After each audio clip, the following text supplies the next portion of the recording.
Good morning. Good morning. Sorry I was a little late.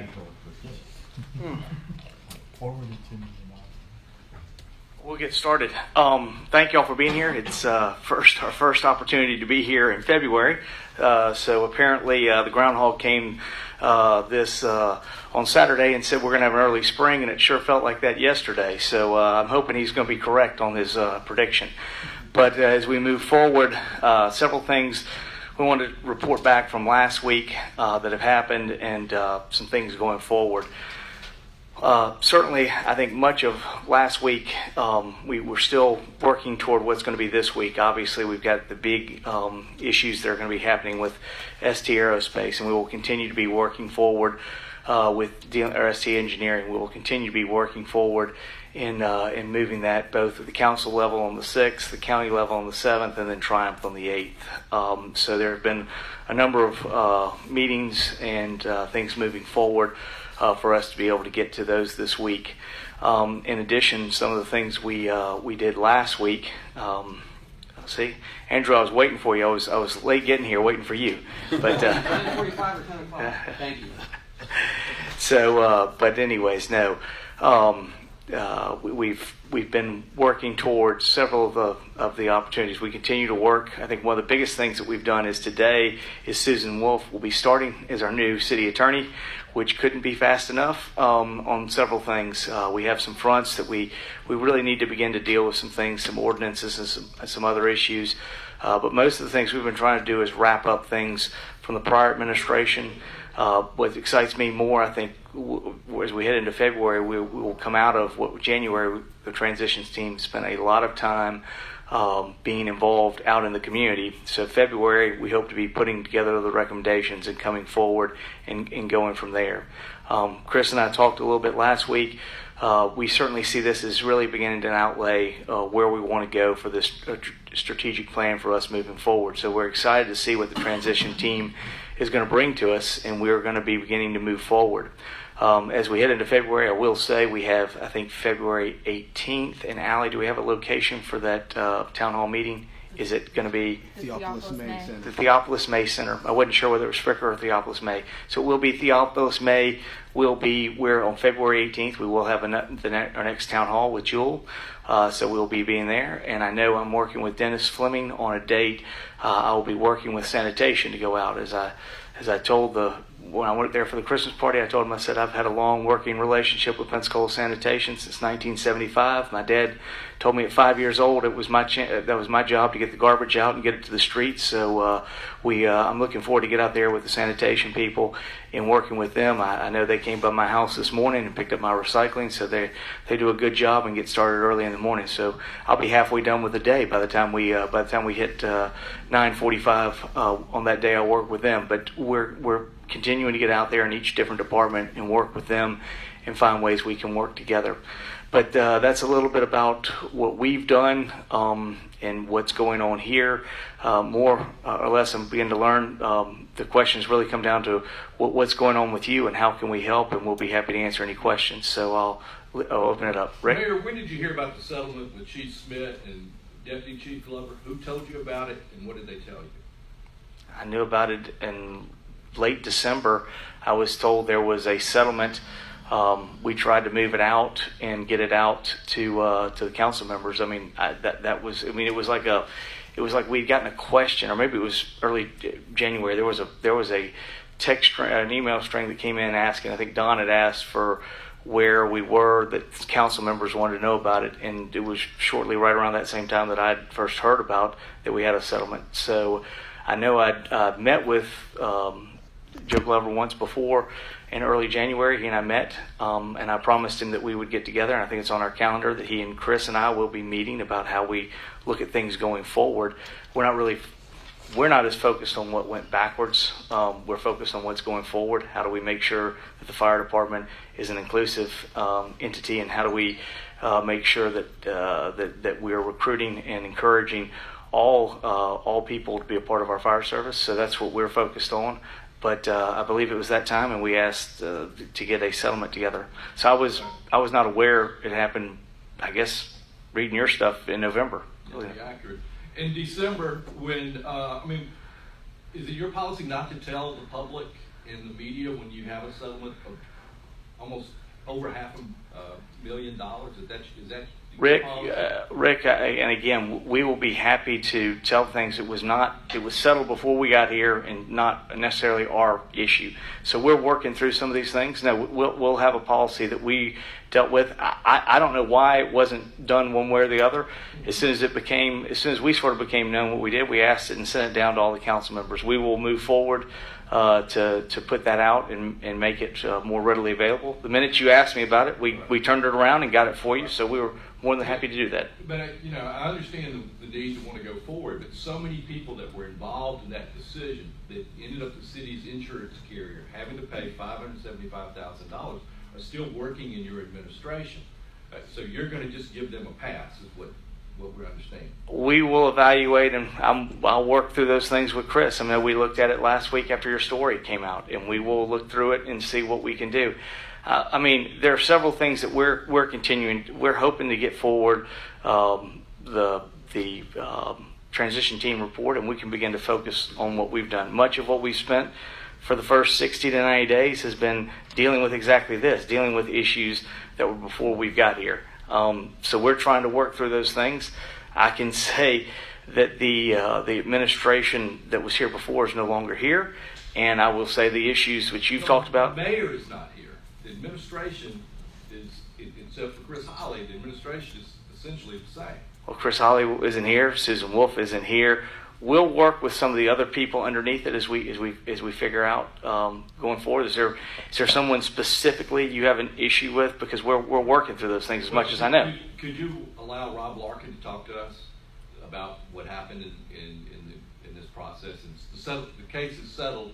He represented the city. Could we be allowed to talk to him? I'll be happy. Susan starts today. We'll talk with Susan and we'll get there. Right. Everything you've asked me since I've come on board, Rick, I've given you exactly everything you've ever asked in the information. We've been as transparent as we can. We'll focus more on this, but this was not an issue that was our making. We've kind of picked it up and we're just trying to work with it. But I'm sure anything that happens in our administration, we've been more than happy to put it out there. Derek Streeter's filed a lawsuit. I'll do one more question, guys. I'll step aside. Derek Streeter's filed a lawsuit against the city, similar to Joe Glover's and some of the others that are out there. Who's handling the mediation for the city on that? What city team is involved in the settlement or any kind of discussions with Streeter's attorneys? I was briefed with Licia when I first got on here about some of the cases that were ongoing. The Streeter one was one that I was going to go in. Who's representing? That I don't know. Licia's office was handling that, and Kristen. That would be Susan, and she's coming on today. So, this is why I started off by saying we couldn't get an attorney soon enough. It has been perhaps the biggest trouble that I've had. I wish we could have gotten Susan 45 days ago. We needed her 45 days ago. Can we get that information? We can absolutely. We'll work to get that and figure that out. But I was briefed on that one. But I know it's still in a current position. Right. I don't know anything. I don't know any of the details on it. Alicia told me that it was there. But again, we are trying to move forward and pull all those things at least from the top and bring new people in to evaluate it. And we're going to put a new way we handle everything in. I really hadn't thought about how to release information that came out before we got here because I just hadn't figured out how to do that. But hopefully as we go forward, we'll be less about what happened before us and we'll get to start focusing on the things that we've done. And that's what we're going to stay focused on. Just a clarification on that story. The cost to the city is $575 or is some... The cost to the city is $50,000 in insurance carrier. We will have to pay, our insurance premiums will go up. We will end up paying for that amount of money over time. Absolutely. Right now, to me, I have no problem. That's a $500,000 case that we ended up having to absorb. We'll absorb it one way or another through our insurance. It is another program of what we campaigned on, saying there was too much money being spent in legal fees and lawsuits, and they were unnecessary. And we are trying to find that stuff going forward, figure out how to address those stuff. It's one of the reasons that I did meet with Joe Glover in early January, and I did meet with, I did promise him that Chris and I would sit down with him and at least listen to what we can do to make the Pensacola Fire Department more inclusive going forward, and what we can do to improve things so that we don't have another incident like this. Yes, Dave? Yeah, talk a little bit about the work of the transition team up to date. Were there any surprises that you've come across, and what's the timeline for its completion? Timeline for the completion is at the end of this month. I know the team has spent much of January, much of December was focusing in-house, and many of the team members were here doing a lot of work inside the city. Once we got into January, the real focus was to move outside, move out with citizens. I've been to several of the different things. They've had several meetings around here trying to understand where we go forward. I look forward to getting their written report. I think most of that will happen in February. Like I said before, the intent or the idea is that that there will be a couple of things that they will recommend that we can do quickly and move forward, but there will be a whole list of other things, and I've encouraged them to think big. I mean, some of the things will, over 4 years we can get to. There may be some things in there that we don't get to as a community for 20, 30 years, but I still think it's good to encourage people to move forward with ideas that we may try to figure out how to get there. I think I'm excited and can't wait to see what they come back with, but we expect to have it by the end of the month. What do you think are the most pressing things that you want to get to when it comes to the city? We've talked about, I know some of the things that came out last week. I saw the editorial talking about where we were with sidewalks. I mean, we made walkability a function of that. We truly believe that's one of the areas we want to focus on. The other area we've said we very much want to focus on is neighborhoods. How do we begin to make neighborhoods, if we can make improvements in every single neighborhood, we will improve Pensacola. That's where we believe we should be moving forward. So again, we're looking forward to seeing ways that they think both either in terms of improvements, specific improvements, or just how we do our services and how we administer our services. I think there will be interesting ideas that will come out of that in those two areas specifically. Clearly, though, there are some issues that we knew. We knew we had a real problem in November with legal. Fortunately, we've sort of solved a lot of Julie's issues. I do look forward to recommendations, but perhaps some of the things that are mentioned, like what Rick mentioned today, we'll be working on how we transition. But again, we are just now, I feel like today, we finally put our team together, and we've had a hole, and in that legal department, as soon as we can get here, we'll begin to move forward. Yes? In regards to annexation, people are asking about it. What would you like to see? When would you like to see it? And what do you think the benefits are? I think annexation would be a huge benefit for both the city and the county, in the sense that having been at the county, you're asked to really, the county is set up to be sort of a more rural form of government. And one of the challenges we always ran into at the county was we were having to provide municipal services to areas that we weren't really a municipal government. I think if we had better lines, easier to understand, more documented. I think I gave some suggestions to Andrew. He put it out there that sort of made it look like a more square city. We'd certainly pick up population, but I think we'd be also able to pick up some areas where we could provide better services. The challenge with all that is getting there and how that ends up happening. In my understanding, that takes the vote of the individuals. It's one of the things I'll discuss now with Susan. I mean, the legal side of it's going to be the more challenging part to get over. I do know this. I do know that both Mike Wiggins as mayor and Ashton Hayward as mayor both put in their platforms that they were going to do annexation. It really wasn't the top of our position, but we had a lot of people come to it, and we said we would evaluate it. But the reason we didn't put it there is because we knew it's incredibly hard and difficult to do. Unless there are some legal changes, it's going to be very hard to do annexation. But everybody's been asking about it, and I mean, if we could get it done, yeah, I would love to have a much squarer city that was easier to understand where the boundaries were. It was easier for us to delineate how we did our services. But I think that's going to be challenging, and we'll certainly get with the legal department and see how we can do that going forward. And where would you like to see those lines? Again, I think for simplicity's sake, if you went everything south of 10 that was east of 110, and then when you go west of 110, if you sort of took a line somewhere, I don't know, Brent, Fairfield, somewhere, you took it over to W Street and went straight down. I mean, if you did that, you'd really make the city fairly square. I mean, that's that's an arbitrary me putting something out. But if you did that, it would be a lot easier. It'd be a lot easier to know where you lived if you lived in the city or the county. Right now I'm dealing with a gentleman who emails me a lot about a court case he has and something that was in the county, in Escambia County. He's not even a resident of the city of Pensacola. I keep trying to explain to him that there's nothing I can do for him, but at least get 3 emails a day from him. So, it's one of these things. People think you're the mayor of everybody. I'm only the mayor of those people who live inside the city of Pensacola, and it's a fairly small area. I think it would help the county and the city if there was annexation, but at this point, I see that being more and more long-term proposition. I'm not saying it's not something that but I think it's going to be more long-term. It's not going to be 2019, 2020.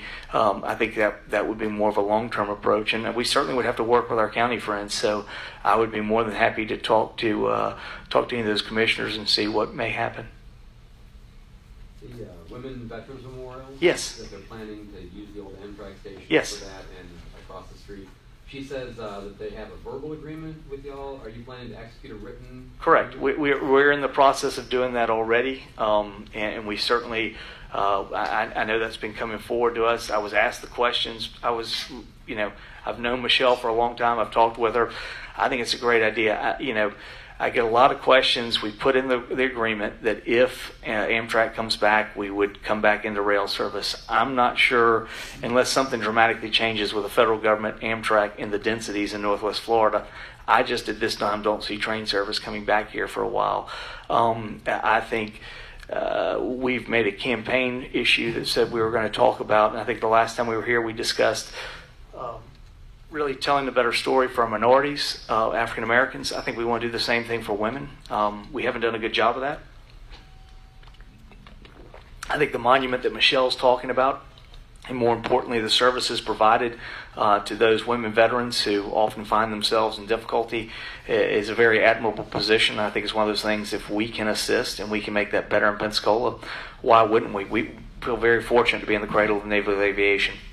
A lot of those people associated with it that made it happen are women, and those stories need to be told, and we've done a good job of recognizing our male service members. I think it'd be good for us to recognize our women's service members. Jim? You mentioned you spent the workday with the fire department, and in light of the lawsuits on it, did you have any discussions with people in the fire department or the I did not. Leaders about what you are going to do to improve in diversity and things like that? I talked at length to Jenny. We did not specifically go over the Joe Glover matter. However, last week she did come by the office and we did discuss some of the things relative to what happened. My explanation to her is that again, this past week is I'm not as much wanting to figure out what I'm worried about how we go forward. Things that we messed up on when I wasn't here, I just want to correct those and move forward. It's not about going back and getting upset and going and settling scores one way or the other. That's not the issue of what's going to make it better. But I was very clear when I met with her 2 weeks ago or 3 weeks ago when I toured, is that minority recruitment is a huge part about what I want to do, both African American and women, and I want to see the opportunity for that to be demonstrated both through our leadership ranks. So that was for something very clear. She talked to me about some of the things they were doing, but she acknowledges, and Chief Leiter also acknowledges, but that's something we want to do. I think as we move forward, when we get to the transition report and we actually move forward on things we want to do, I very much think that you're going to see some of the things we come forward and talking about budgeting. I'm going to want to see somebody, either in our HR or somewhere, one of our those areas out there that's focused on minority recruitment. How do we do it? And I think some of the things that our efforts have been, we're not doing it sufficiently enough in what we're doing, and we're not getting the people. Both Tommy tells me that, and Jenny tells me that. So Chief Leiter and Chief Craner both tell me that it's a priority for them, and they want to figure out how to make it happen. So I think we're going to have to get more focused in what we're doing with recruitment, and so I think that's something you'll see implementing and wanting to see in the budget as we move forward. So I think I want to find somebody how we can do that on recruitment. Yes, Adam. You spoke earlier when you came in about going next town hall meeting going to the office, May 7th. And I really wanted to ask you, what was your general impression of the town hall meetings that took place at the Woodland Heights Center in terms of some of the issues that were raised? I just want to hear you. I've read accounts, and I don't want to call the name of the publication, but they gave a fairly decent account, but there were a lot of things they left out. I just want to know what was your impression of it? I thought it was very good. I thought it was very good, and I thought there were some things we were held to task. We've been doing everything we said we were going to do. These are the things we're going to be moving forward. I realize there's some short deficiencies that the past administrations have had, and we're trying to correct those and move forward. We're trying to make sure that we're going to make improvements in every neighborhood. Woodland Heights is certainly one of those. I've specifically talked with how do we make public safety. I think was one of the things you talked about. How do we get that? I know I'd asked Chief Leiter to talk to you and figure out if there's a program we can implement. We're going to implement it. We're going to follow up on some of these things. There were other issues that were talked about, recruitment, and that were talked about as far as also doing business. We are, one of the things we want to do is implement the covenant, the same thing we did at the county level. We want to do it at the city. The people who've been wanting me to do that, I've told them I've got to get an attorney in there. So I told them that, so Susan, trust me, she was at her, she came in last week and she saw a thick stack of things and ideas we want her to wade through. So she's got to hit the ground running. So, several of these things that were brought up at the last meeting, we were going to be moving forward on. Annexation was brought up at the last one. Like I said before, it really hadn't been a priority, but it was, a lot of things were brought forward. It was a good discussion. I would love to have more annexation, but I really think that's going to be a legal battle as how we make that happen. So there was a lot of good things brought up at that meeting, and we want to figure out how to put them in there. We're already working on them. I think one way or the other, we're following up on ways we can improve, and we're following up on ways we can make things better. So I really, though, also want to focus on how do I make that specific area better. And I know while we were there, we heard several deficiencies that were problems or things that need to be fixed at the center. And parking certainly was one of those, as well as sidewalks for Woodland Heights. So those are things we're going to take to heart. But there were a lot of bigger questions, and we'll keep working on those. Well, one other reason that I wanted to mention that to you, as Anna McKay had mentioned, I think it might have been 1 or 2 days after that, there was a drug bust that took place in the Pensacola Village area. And, I publish a bi-monthly publication, so naturally I come out every other month, but I keep up by virtue of the weeklies as well as the daily. And what I noticed was that in this drug bust, it took place in Pensacola Village, which is pretty much Woodland's Heights area. But of the news accounts, nobody is saying anything about the crime prevention. And I know you have said that you're going to address it and you're going to do something to the chief. Matter of fact, on February the 12th, I have a meeting with Chief Leiter, who gave me the meeting. And I guess it's just something that I'm going to stay on until we can bring a program to the city that would help in some way stop this 12 and 13-year-olds who participated in drugs things, and the police can't do everything. They have to protect the neighborhoods. They have to provide safety. A lot of the residents that live in the area are terrorized by the drug dealers and all. And I'm not saying that everything is going to be solved overnight, but I really do want to put my heart and soul into helping bring a program not only to the city, but to the county, because I'm having a hard time accepting how our younger people are being pulled into the drug trades, then eventually become part of gangs, then they become part of 20 and 30 life sentences. And these are young people that had someone paid maybe a little bit closer attention to crime prevention. Some of these people may have ended up being more productive citizens and not being hauled off and piled off into jails only because there's not a program designed to help the police do their job. Now, I don't mean help the police in law enforcement. They do a really good job of that, but we need some social programs, and I don't mean no handouts, but I mean real programs that have been proven to work in other parts of the country that will help us in the area of crime prevention. And it's strange enough, the daily or weekly, nobody has really said anything about it, but I know that that's a very important part of making our city a great city, and that is to reduce the amount of young people who are being lured over into criminal activities that could be in some ways prevented. Admiral, I absolutely agree with you. It's one of the questions was asked, what do we expect to come out of this? And I said neighborhoods and ideas of how we utilize. There are several places where we've already been talking. I saw Henry Stovall, Sacred Heart at the Fur Ball, and last week over the weekend, and last week I met with John Porter over at Baptist. Both of them, we talked about how can we help establish better health by using our community centers. I believe that what we're going to see is going into next year's budget, how do we allocate more dollars to how we ensure that our community centers are utilized, whether it's for kids in dealing with issues of health and have opportunities for somebody like Community Health or Baptist or Sacred, come to our community centers, help people establish a relationship with a health provider, or whether it's how do we end up using maybe a basketball program at some of the other community centers, or what I know Mr. Walter Wallace really wants to see is how do we expand or really implement what we said we were going to do with performing arts at the Woodland Heights. I talked at length to Walter. I know there are things that were promised in that center that we didn't necessarily give, but I think if I'm hearing you correctly, the idea is we've got to give those individuals more opportunities to do something else so they don't get involved. And I think that's what we want to do, and we're going to be willing to figure out how to use our community centers to make that happen. So I welcome that, and I expect when the transition report comes out, I think you'll see that, and that's going to be where we want to change some focus in what we're doing and how we're administering services. No, go ahead. What's the timeline on the sidewalks in that area in Woodland? At this point, there are some sidewalks in Woodland Heights. There was one on is it Binkley, Berkeley, right there that was being proposed. It would be a new proposal.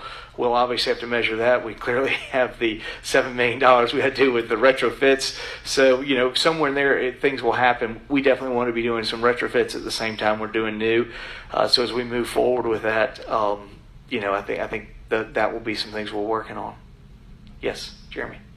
Ahead of this week's meeting, have you secured one-on-one commitments from each council member and county commissioner For the project item? I mean, I've talked with just about every one of them. We have meet with Gerald today, Wingate. He is the last council member I haven't discussed with.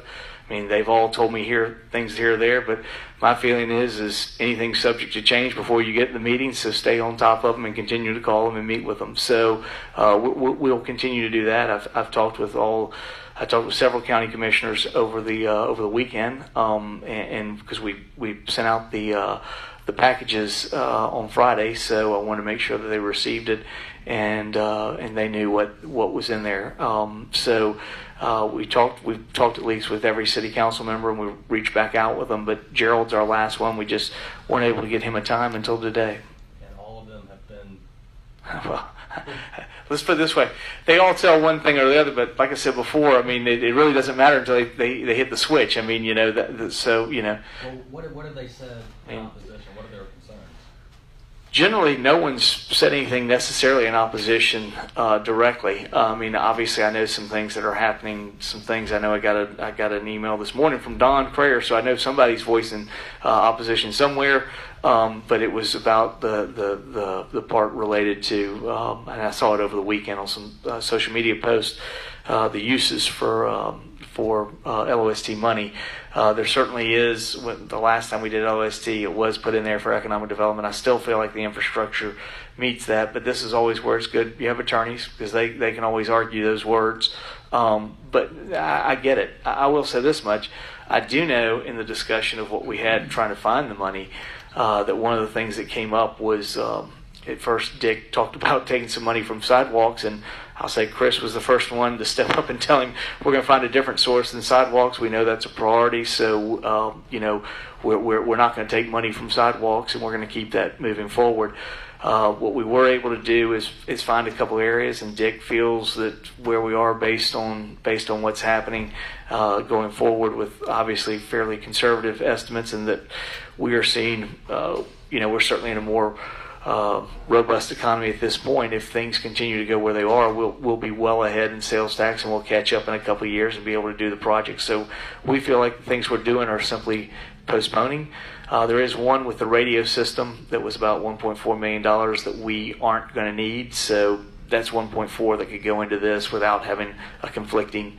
We're leasing that. We're not purchasing it. So that's money that was freed up. The second issue is rolling stock and changing out street lights to LED. And we are continuing to do that in the current phase.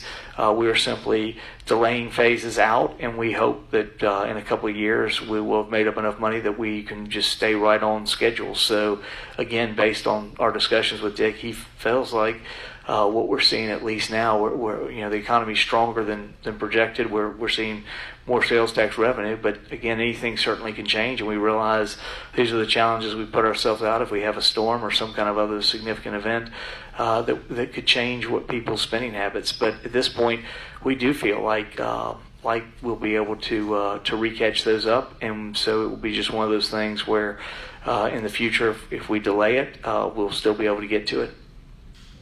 I think yes. On that topic, if the thought was to take money from sidewalks to Titan, I think some people would look at the $7 million on sidewalks and the $5 million, which is on top of the 2 extra that was originally from 8 to 10 for Titan, and say, we've got money for Titan, or we want to have money for Titan. Why can't we just solve the sidewalk issue instead? Why can't that be a priority like Titan is? I would say at this point we have money in there for sidewalks. It was about $3 million, and when it was said that we were going to pull that for Titan, we very clearly told Dick Barker that we were not going to do it. So he found other places. So we're staying focused on sidewalks. I mean that money's already there.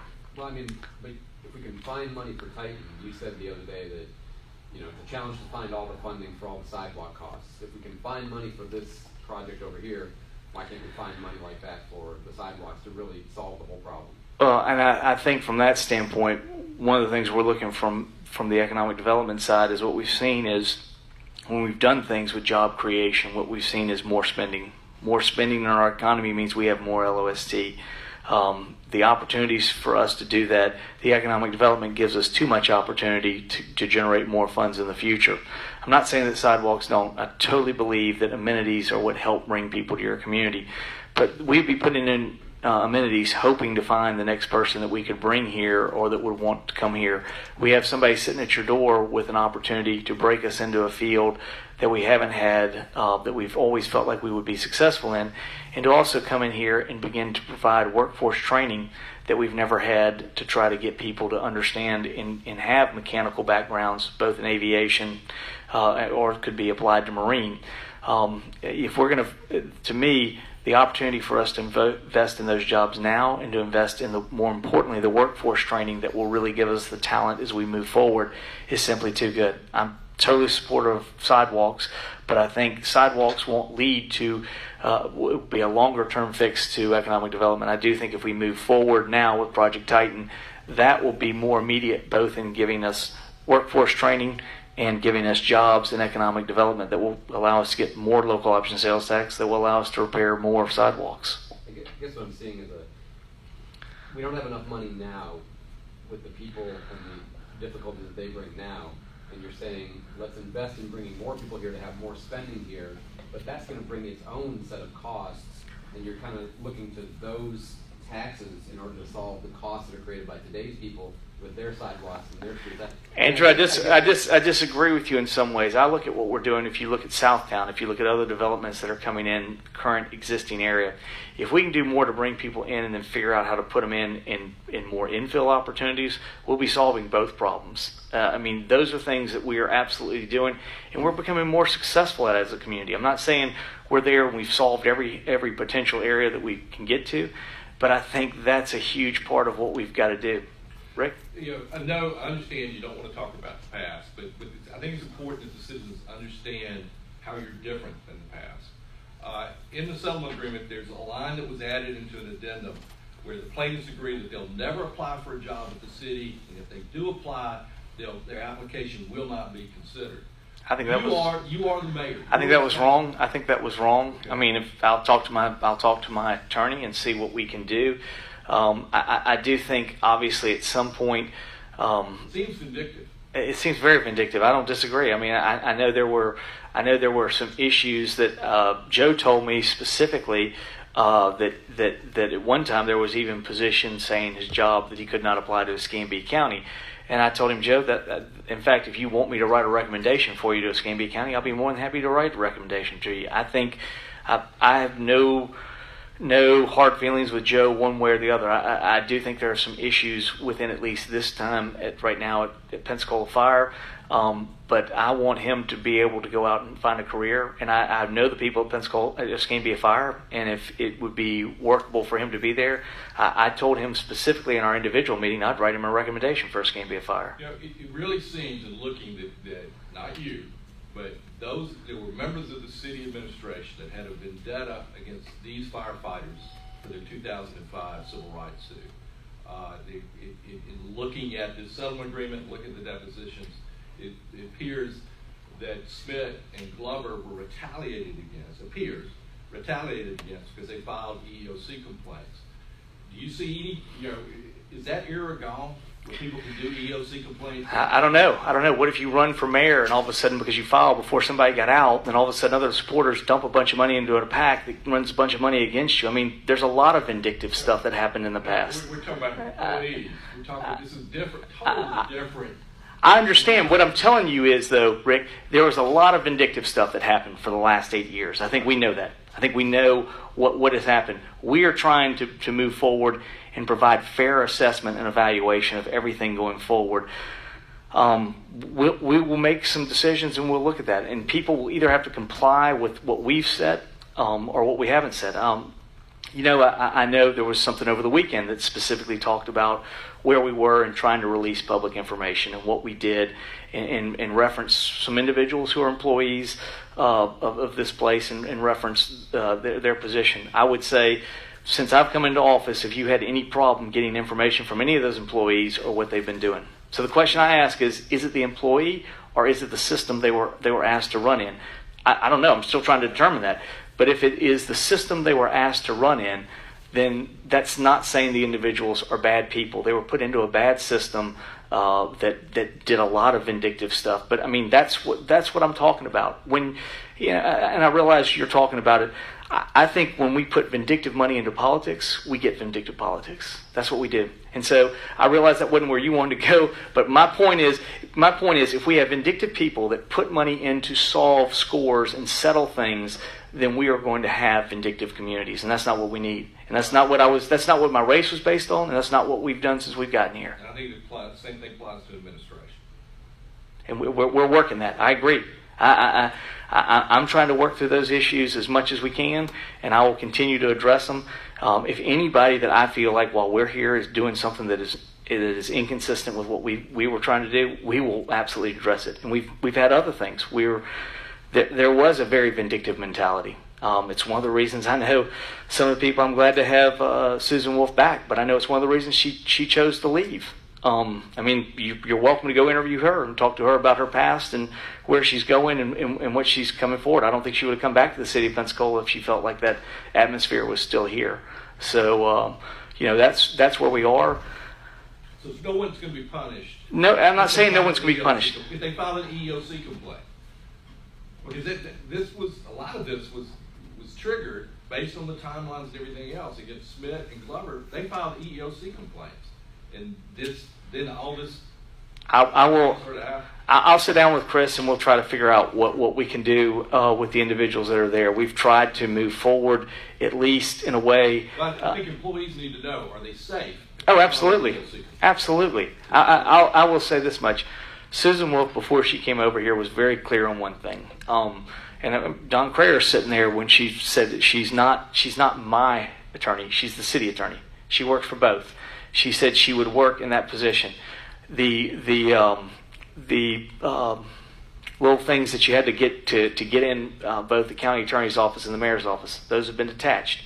She specifically said, and I agreed with her, those things need to go. So she said that. She said everybody needs to feel very welcome and free to come to the attorney's office and discuss these issues. She talked about that when we talked in December when we hired her. So, I mean, if you want to talk to her and interview her, you're more than welcome to. But I mean, these were things that were discussed, and that we would say this would not be tolerated. Mr. Mayor. Yes. Are there people in the administration today who participate in some of these vindictiveness? I mean, there were people who I think executed orders that I think we're still working through some of those things. But we've made it very clear that's not what we've done. Our goal is the priority, and what we've said to all of our employees is their priority is to serve the citizens of Pensacola and to do it in the most appropriate way. It's not a loyalty to the mayor, it's a loyalty to the citizens of Pensacola. If we do that, then we're going to be successful. And that's my major goal here, is not to settle scores or go whatever. If there's somebody who we can't work with that is that way, then they will be gone. We're trying to work through that, and at least since November 27th, I have not seen that happen, or they would have been gone at that point. Yes, first Jeremy, then Andrew. Yeah, Councilwoman Hill dropped a draft version of the court study online. Has the city released that, or? The drafts, the reason the city has not released is we are still responding back off the draft. We'd asked them to make a few more comments back about things that Amy had wanted to see in there. I mean, this is always the challenge when you end up with drafts, is it's not the final report, and I would like to see. Amy has asked me things she wants specifically to see, so I have not put it forward until Amy can be clear on what she wants to get in the report, and so I know she was working through that, and my goal is to release what is going to be the final version that we'll be able to move off of. Everything, I didn't think, our office didn't ask for one single thing. We just supported Amy and what she wanted to do. DIB rolled out changes to parking downtown. The last time they did this, it was sudden, unexpected, and catastrophically needed. This time it was sudden and without much warning, and then all of a sudden it's in place, but it doesn't seem to be as big of an issue. Well, I do think there were a couple of things, and a year ago I was fairly critical that you can't roll out a new system and a new pricing structure and a new everything else, new hours and everything at one time. I mean, I think if you want to roll out a new system, roll out a new system. The change in the system is not as drastic now because we've gotten used to at least dealing with an app. Personally, I know there are challenges that we're still trying to address. We do understand not everybody has smartphones. Certainly some of our older citizens as well as some of our lower income citizens don't. So we're still working through that. How do we address that? So we're still trying to work through that part. But I do think, for by and large, I think moving to a mobile app service is probably the right thing for us to be moving forward to, as long as we provide those other individuals some opportunity to figure out how to get parking. But overall, this is a much bigger issue. I know what we've been working on is we would love to see some of those things within the DIB, within the CRA, come back into the city and how we operate and work with those entities. We believe they're a little far too independent. Again, these were things we talked about in the campaign trail. There were some people who were very fiercely supportive of autonomous control. And again, I think having appointed people who make decisions without really having to answer the people is not provide us the best sometimes solutions. We're continuing to work through that, and we'll still work through it. But I think ultimately we would like to see some of those things come a little bit better where they work. Now, I get it. I mean, if there's a system, once we put a system in place, I don't want to deal with all the political nature of the system, but we haven't even really figured out how to put that right system in place. I mean, even if you talk to Donald Shoup, who says, don't put once you decide what your parking system is, don't put it under the city council. I agree. I hear what he's saying. But the first thing he said is the very first time you set whatever parameters and standards you're going to do, the city council has to vote on that, and I absolutely agree with that. So there are some things we would like to figure out, but at this point we're still working on what we can do to deal with the system that we have in the DIB, and From our understanding, we will have 3 new board members available in the summer, and if I can put forward 3 people that will be able to at least get a majority of the board, and we'll be forward to hopefully find a way to have some solutions that the city and the DIB can work much better in tandem and begin to put some things together that will be better for the citizens of Pensacola. I'm convinced of that.